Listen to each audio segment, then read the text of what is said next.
بسم اللہ الرحمن الرحیم۔ السلام علیکم۔ امیر سیف الدین کی طرح اس کے سپاہی بھی عیش و عشرت اور شراب پینے کے عادی تھے، جس کی وجہ سے وہ ورزشوں سے جی چراتے تھے۔ نتیجتاً وہ تھوڑی ہی دیر میں تھک گئے اور پھر جانے بچانے کے لیے میدان جنگ سے فرار ہو گئے۔ اپنے سپاہیوں کی یہ حالت دیکھ کر سیف الدین اور اس کے امراء بھی صلاح الدین ایوبی کا مقابلہ کرنے کی بجائے میدان کارزار سے بھاگ کھڑے ہوئے۔ اس افراتفری اور بدحواسی کے عالم میں ہزاروں موصلی اور حلبی سپاہی اس طرح گرفتار کر لیے گئے جیسے وہ فوجی نہ ہوں، اپنے ریوڑ سے بھٹکی ہوئی بھیڑ بکریاں ہوں۔ صلاح الدین کے پرجوش سپاہی دور تک تعاقب کر کے سیف الدین کے مغرور فوجیوں کو قتل کر دینا چاہتے تھے، مگر صلاح الدین ایوبی کا سختی سے یہ حکم تھا کہ بھاگنے والوں کا پیچھا نہ کیا جائے، آخر وہ بھی ہمارے کلمہ گو بھائی ہیں، بدقسمتی سے اپنے ظالم حکمرانوں کے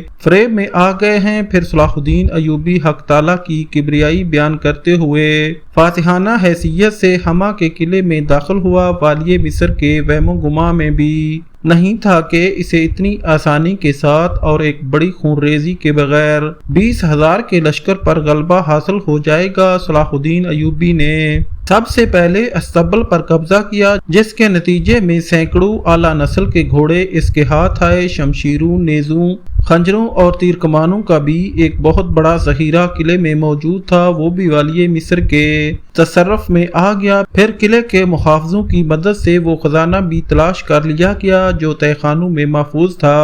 اسی تلاش کے دوران وہ کمرے بھی کھولے گئے جہاں شراب سے لبریز بلوریں سرائیاں موجود تھیں۔ شراب کا اتنا بڑا ذخیرہ دیکھ کر صلاح الدین ایوبی کچھ دیر کے لیے حیرت زدہ رہ گیا۔ اس نے والی موصل سیف الدین کی عیش پرستیوں کے واقعات تو بہت سنے تھے، مگر وہ ان قصوں کو مبالغہ آمیز افسانے سمجھتا تھا۔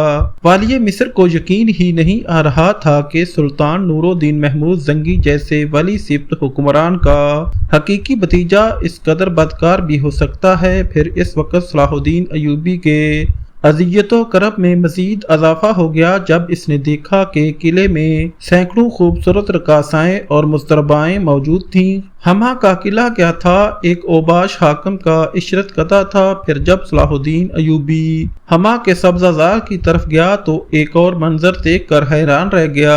سبزہ زار میں سینکڑوں پنجرے رکھے ہوئے تھے جن کے اندر بلبلیں، فاختائیں، قمریائیں، طوطے اور مختلف انواع پرندے بند تھے۔ ان معصوم پرندوں کو قید کی حالت میں دیکھ کر صلاح الدین ایوبی کو بہت ترس آیا۔ وہ بے تابانہ آگے بڑھا اور ایک ایک کر کے تمام پنجروں کے دروازے کھول دیے۔ پھر اس وقت تک سبزہ زار میں کھڑا رہا جب تک تمام پرندے اپنے پنجروں سے نکل کر درختوں کی شاخوں پر نہیں بیٹھ گئے۔ پھر کچھ دیر تک سبزہ زار کی فضاؤں میں آزاد پرندوں کی چہچہاٹوں کا شور سنائی دیتا رہا۔ یہ منظر دیکھ کر صلاح الدین ایوبی کے ہونٹوں پر ایک عجیب سی مسکراہٹ ابھر آئی اور والی مصر کو یوں محسوس ہوا جیسے طویل قید سے رہائی پانے والے پرندے اس کو دعائیں دے رہے ہوں۔ پھر صلاح الدین ایوبی کے حکم پر شراب کی تمام سرائیاں قلعے کے میدان میں جمع کی گئیں۔ اس کے ساتھ ہی موسیقی کے بہت سے آلات بھی تھے جن میں سرنگیاں اور برت وغیرہ شامل تھے۔ ناچنے اور گانے والی عورتوں کو بھی میدان میں لایا گیا۔ اس کے بعد صلاح الدین ایوبی نے اپنی شمشیر خارا شگاف سے شراب کی تمام سرائیاں اور موسیقی کے سارے آلات توڑ دیے۔ پھر وہ بلند جگہ پر کھڑا ہوا اور پوری طاقت کے ساتھ اپنے سپاہیوں سے مخاطب ہوا۔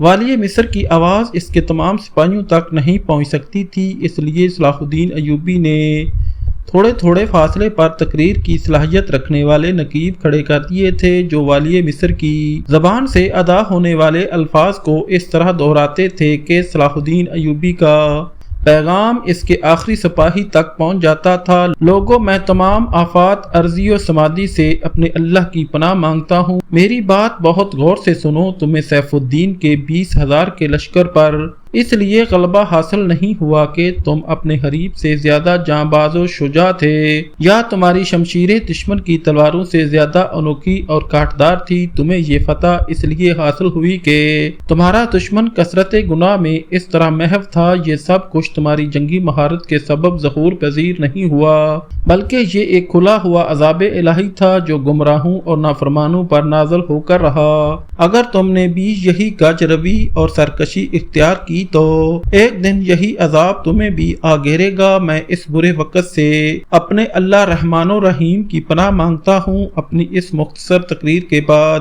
صلاح الدین ان موصلی اور حلبی سپاہیوں سے مخاطب ہوا جو زنجیریں پہنے اس کے سامنے کھڑے تھے۔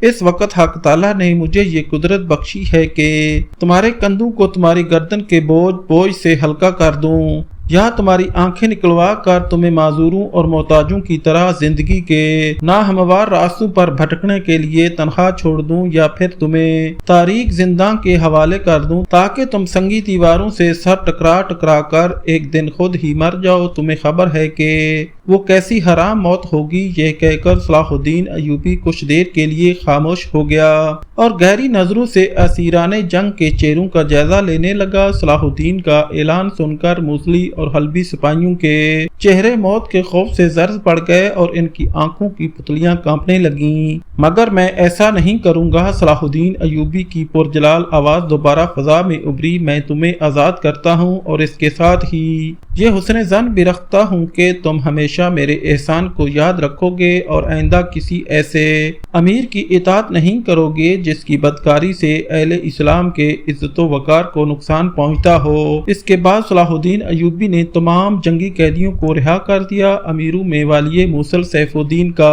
ایک مصاحب امیر مظفر بھی تھا۔ صلاح الدین ایوبی نے تمام پنجرے امیر مظفر کے حوالے کرتے ہوئے اسے حکم دیا، ان سب کو اٹھا کر اپنے آقا کے پاس لے جا اور اس تک میرا یہ پیغام پہنچا کہ وہ جانور پالا کرے اور انہی سے کھیلا کرے، کیونکہ شمشیروں کے ساتھ کھیلنا مردوں ہی کو زیب دیتا ہے۔ اس کے بعد صلاح الدین ایوبی نے اپنی جنگی ترجیحات میں اس منصوبے کو سر فہرست رکھا کہ پہلے سلطان ملک صالح پر قابو پایا جائے تاکہ آئندہ حلب اور موصل کی فوجیں کسی محاذ پر یکجا نہ ہو سکیں۔ سیف الدین کی سرکوبی کو اس نے ثانوی حیثیت دی تھی۔ اپنی اسی منصوبہ بندی کے تحت والی مصر نے سب سے پہلے سبا کے قلعے پر حملہ کیا۔ اس کا حاکم امیر قطب الدین بن حسان تھا۔ یہ وہی شخص تھا جو سب سے پہلے سلطان ملک صالح کا پیغام لے کر دمشق آیا تھا اور اس نے صلاح الدین ایوبی سے نہایت تحقیر امیز لہجے میں بات کی تھی اور جمع کی جنگ کی تھی۔ اس میں بھی سیف الدین کے ہمراہ والی مصر کے مقابلے کے لیے آیا تھا۔ میدان جنگ سے فرار ہونے کے بعد امیر قطب الدین نے سکون کی سانس لی تھی، مگر یہ بات اس کے ذہن کے بعید ترین گوشے میں بھی نہیں تھی کہ صلاح الدین ایوبی زنگی خاندان کے تمام امراء کی بربادی کا فیصلہ کر چکا ہے۔ جیسے ہی امیر قطب الدین نے والی مصر کی آمد کی خبر سنی، وہ قلعے سے باہر نکل آیا اور اس نے اپنی جان بچانے کے لیے صلاح الدین ایوبی کا پرجوش استقبال کیا۔ صلاح الدین چاہتا تو امیر قطب الدین بن حسان سے اپنی تحقیر و توہین کا شدید انتقام لے سکتا تھا، مگر اس نے اعلیٰ ظرفی کا مظاہرہ کرتے ہوئے اسے معاف کر دیا۔ پھر بھی والی مصر نے امیر قطب الدین بن حسان کو مخاطب کرتے ہوئے اتنا ضرور کہا، میں اس بات کو فراموش کر سکتا ہوں کہ تو نے مجھے 1000 بار غلام زدہ کہہ کر پکارا، مگر تیرا یہ جرم ناقابل معافی ہے کہ تو نے اپنی زمین کے چھوٹے سے ٹکڑے کو بچانے کے لیے صلیبیوں سے ساز باز کی جو اسلام کے سب سے بڑے دشمن ہیں۔ میرا دل تو یہ چاہتا ہے کہ تیرا منہ کالا کر کے شہر کے ایک ایک گلی کوچے میں پھراؤں، پھر اذیتیں دے کر مار ڈالوں تاکہ مسلمانوں کی قبا پہنے ہوئے تو جیسے منافقوں کو عبرت حاصل ہو۔ لیکن کیا کروں کہ مجھے سلطان عادل سے شرم آتی ہے۔ میں تو جیسے ذلیل فطرت انسان کو صرف اس لیے معاف کرتا ہوں کہ تو سلطان عادل کا رشتہ دار ہے۔ اگر تیرے خون میں غیرت کا ایک ذرہ بھی شامل ہے تو اپنی باقی زندگی ملت اسلامیہ کے اتحاد کے لیے وقف کر دے۔ سیف الدین اور سلطان ملک صالح کو سمجھا کہ وہ فتنہ کری سے باز آ جائیں۔ وہ لمحہ بہت عجیب تھا جب امیر قطب الدین بن حسان اپنی ریاست سے خالی ہاتھ رخصت ہو رہا تھا اور صلاح الدین ایوبی اس کا خزانہ اپنے سپاہیوں میں تقسیم کر رہا تھا۔ امیر قطب الدین بن حسان ایک بدکار اور کینہ پرور انسان تھا۔ اس نے اپنے گناہوں کا بوجھ ہلکا کرنے کے بجائے اپنے آپ کو معصیت کی دلدل میں اتار لیا۔ مینج سے نکل کر وہ سیدھا سیف الدین کے پاس موصل پہنچا اور اس نے رقت امیز لہجے میں اپنی شکست و رسوائی کی داستان سنائی۔ سیف الدین کو بھی اندازہ ہو چکا تھا کہ وہ کھلے میدان میں صلاح الدین کو شکست نہیں دے سکتا۔ وہ نتیجہ تان دونوں منافق سر جوڑ کر بیٹھے اور والی مصر سے انتقام لینے کی منصوبہ بندی بنانے لگے۔ پھر سیف الدین نے امیر قطب الدین کو بھاری رقم دے کر حشاشین کے سردار سنان کے پاس شام بھیجا اور اس سے درخواست کی کہ اگر وہ صلاح الدین ایوبی سے نجات دلا دے گا تو موجودہ رقم سے 8 گنا زیادہ رقم اس کی خدمت میں بطور نظر پیش کی جائے گی۔ اس سے پہلے گمشتگین نے بھی حشاشین کے سردار سنان کی خدمات حاصل کی تھیں، جس کے نتیجے میں باطنیوں کے اس آدم خور گروہ کے کچھ لوگوں نے صلاح الدین ایوبی پر بھرپور حملہ کیا تھا، مگر تائید غیبی کے سبب والی مصر محفوظ رہا تھا۔ جب امیر قطب الدین بن حسان نے رقم دیتے ہوئے باطنیوں کے سردار سنان سے حشاشین کی پچھلی ناکامی کا ذکر کیا تو سنان کچھ دیر کے لیے سوچ میں پڑ گیا، پھر یکایک اس تابعیت کے ہونٹوں پر شیطانی مسکراہٹ ابھری۔ تمہیں یقین کر لینا چاہیے کہ اب کی بار صلاح الدین ایوبی زندہ نہیں بچے گا۔ بالفرض اگر میرے آدم خور اسے قتل کرنے میں ناکام رہے تو میں معاہدے کے مطابق سیف الدین کی رقم واپس کر دوں گا۔ امیر قطب الدین یہ خوشخبری لے کر واپس موصل پہنچ گیا۔ پھر دونوں شکست خوردہ امیر بڑی بے چینی کے ساتھ صلاح الدین سے قتل کی خبر سننے کا انتظار کرنے لگے۔ امیر قطب الدین کے علاقے پر قبضہ کرنے کے بعد صلاح الدین ایوبی ایڈسیا کے قلعے کی طرف بڑھا۔ کسی زمانے میں ایڈسیا عیسائیوں کی سب سے مضبوط پناہ گاہ تھی، جسے حاصل کرنے کے لیے سلطان نور الدین زنگی نے اپنے بہت سے جانبازوں کی قربانیاں دی تھی۔ اب یہ قلعہ سلطان ملک صالح کے زیر تخمین تھا۔ حلب اور موصل کا زور توڑنے کے لیے ضروری تھا کہ اس علاقے پر قبضہ کر لیا جائے۔ اس حکمت عملی کے باعث صلاح الدین ایوبی نے آگے بڑھ کر اڈیسیا کا محاصرہ کر لیا۔ والی مصر کو خدشہ تھا کہ کہیں سلطان ملک صالح اور سیف الدین دوبارہ عیسائیوں کو حملے کی دعوت نہ دے دیں اور وہ محصور ہو کر رہ جائیں، اس لیے صلاح الدین ایوبی کو بہت زیادہ احتیاط کرنی پڑی۔ محاصرے کو 1 ماہ گزر چکا تھا۔ اس دوران میں صلیبی تو سلطان ملک صالح کی مدد کو نہیں آئے، مگر صلاح الدین ایوبی پر ایک نئی قیامت ٹوٹ پڑی۔ حشاشین کے 8 آدم خور ایڈیسیا پہنچ کر کسی نہ کسی طرح صلاح الدین ایوبی کے لشکر میں شامل ہو گئے۔ والی مصر روزانہ ان سپاہیوں کو نئی ہدایات دینے جاتا تھا جو منجنیقیں چلانے کے ماہر تھے۔ 1 مہینے کی مسلسل سنگباری سے قلعے کی مضبوط ترین دیواروں میں بڑے بڑے شگاف پڑ گئے تھے اور وہ فتح ہونے کے قریب ہی تھا کہ ایک دن صلاح الدین ایوبی منجنیق چلانے والوں کے پاس کھڑا انہیں ہدایات دے رہا تھا کہ اچانک ایک آدم خور حشاشین خنجر نکال کر کسی عقاب کی طرح والی مصر پر جھپٹا اور پوری طاقت سے اس کے سر پر وار کیا۔ صلاح الدین ایوبی اس وقت خود پہنے ہوئے تھا، اس لیے اس کا سر تو محفوظ رہا مگر رخسار پر گہرا زخم آ گیا۔ صلاح الدین ایوبی نے انتہائی پھرتی کا مظاہرہ کرتے ہوئے حشاشین کی گردن پکڑ لی اور اسے زمین پر مارا۔ ابھی یہ کشمکش جاری تھی کہ صلاح الدین کے ایک جانثار سیف الدین بازکوچ نے آگے بڑھ کر حشاشین کا کام تمام کر دیا۔ صلاح الدین ایوبی سنبھلا ہی تھا کہ دوسرا حاشیہ خنجر لے کر والی مصر پر جھپٹا۔ امیر داؤد نے اسے روکنے کی کوشش کی مگر حاشیہ نے اس کی پیشانی پر خنجر کا گہرا وار کیا۔ اس کے اثر سے امیر داؤد زمین پر گر پڑا۔ اس سے پہلے کہ حاشیہ دوبارہ صلاح الدین پر جھپٹتا، ایک سپاہی نے پیچھے سے اس پر وار کیا اور حاشیہ کا سر کٹ کر زمین پر گر پڑا۔ پھر فوراً ہی تیسرا حاشیہ خنجر بکف بڑھا مگر اسے صلاح الدین ایوبی کے چچا زاد بھائی ناصر الدین بن شیرہ کو نے قتل کر دیا۔ اس طرح یکے بعد دیگرے 7 حشاشین قتل کر دیے گئے مگر ایک فرار ہونے میں کامیاب ہو گیا۔ صلاح الدین ایوبی زخمی حالت میں اپنے خیمے تک پہنچا اور بے ہوش ہو گیا۔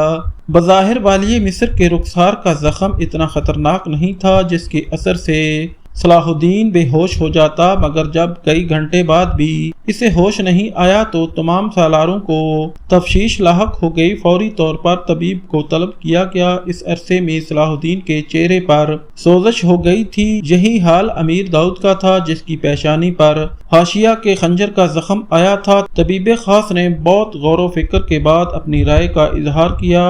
بڑھتی ہوئی سوجن سے اندازہ ہوتا ہے کہ خنجر زہر آلود تھا۔ طبیب کی تشویش سن کر تمام سالار گھبرا گئے۔ کیا تمہارے پاس اس زہر کا تریاق نہیں ہے؟ صلاح الدین ایوبی کے چھوٹے بھائی ملک عادل نے بدحواسی کے لہجے میں کہا، میں نہیں جانتا کہ کون سا زہر استعمال کیا گیا ہے۔ طبیب بھی پریشان نظر آ رہا تھا۔ پھر صلاح الدین ایوبی اور امیر داؤد کو بے ہوشی کی حالت میں کئی دفعے زہر دوائیں پلائی گئیں اور زخموں پر کئی مرہم لگائے گئے مگر کوئی فائدہ نہیں ہوا، یہاں تک کہ شام تک امیر داؤد انتقال کر گیا۔ صلاح الدین ایوبی کے چہرے کی سوجن بڑھتی ہی جا رہی تھی۔ آخر طبیب نے انتہائی غمزدہ لہجے میں اس بات کا اعتراف کر لیا کہ زہر مکمل طور پر خون میں سرایت کر گیا ہے اور والی مصر کے بچنے کی کوئی امید نہیں ہے۔ 7 آدم خور حشاشین صلاح الدین ایوبی کو قتل کرنے کی مہم میں ہلاک ہو چکے تھے، مگر ایک حشاشین کسی نہ کسی طرح فرار ہو کر شام پہنچ چکا تھا اور اس نے اپنے امیر سنان کو یہ اطلاع پہنچا دی تھی کہ صلاح الدین ایوبی ایک حاشیہ کے خنجر سے بری طرح زخمی ہو چکا ہے۔ امیر سنان نے اس کامیابی پر ایک انتہائی پرجوش نعرہ لگایا۔ ناظرین، آج کی ویڈیو یہاں ختم کی جاتی ہے، انشاءاللہ جلد ہی اگلی قسط پیش کی جائے گی۔ ویڈیو اچھی لگے تو ہمارے چینل کو سبسکرائب اور لائک لازمی کریں اور ہماری حوصلہ افزائی کے لیے کمنٹ ضرور کیا کریں۔ شکریہ۔